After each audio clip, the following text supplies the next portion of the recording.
Egypt, day 4. Faith that moved a mountain. Today, we visited the Monastery of St. Simon, also known as the Cave Church, nestled in the Mokattam Mountain in southeastern Cairo.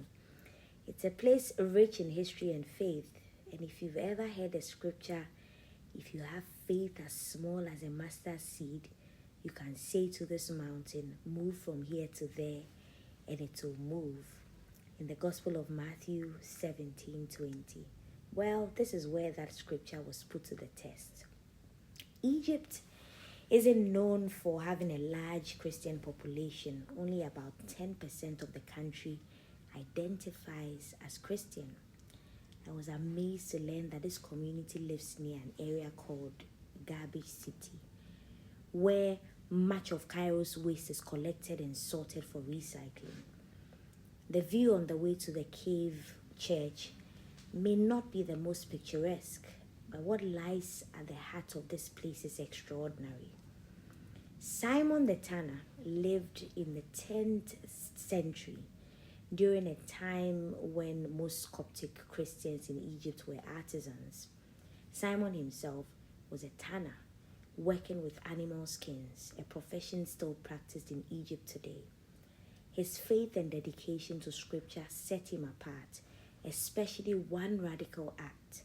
He literally gouged out his right eye to avoid sin because he had lustfully looked at a woman's thigh.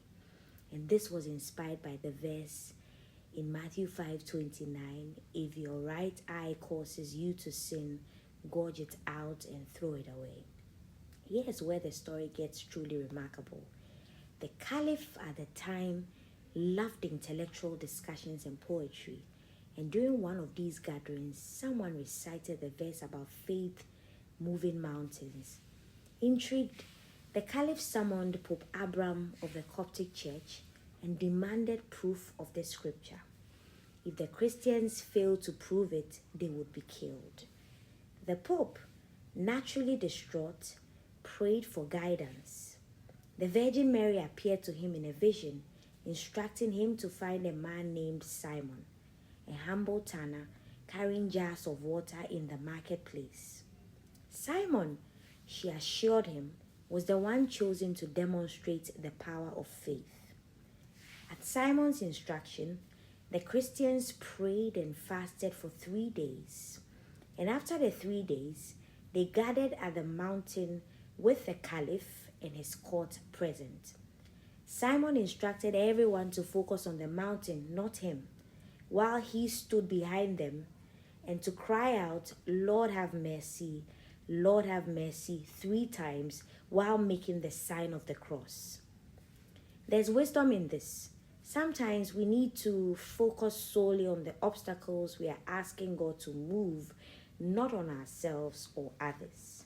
As they prayed, the mountain physically moved. Yes, it moved. Where it now stands is the location of the Virgin Mary and St. Simon the Tanner Cathedral, a breathtaking structure carved into the mountain itself. After the mountain moved, he disappeared and no one ever saw him again.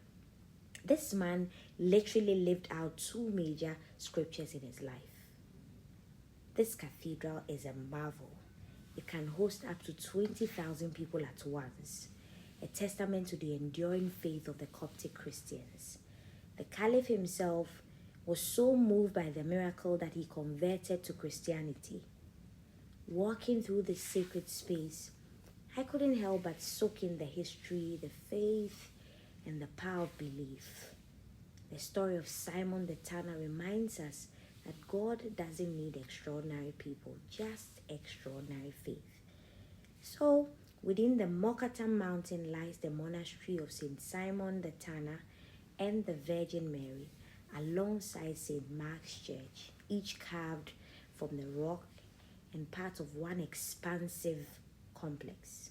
These sites bring to life the scripture in Matthew 17:20, where faith as small as a mustard seed moved a mountain, a miracle attributed to St. Simon's unwavering prayer.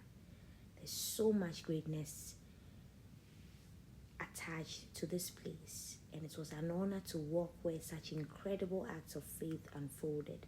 Stay tuned for more as the journey continues.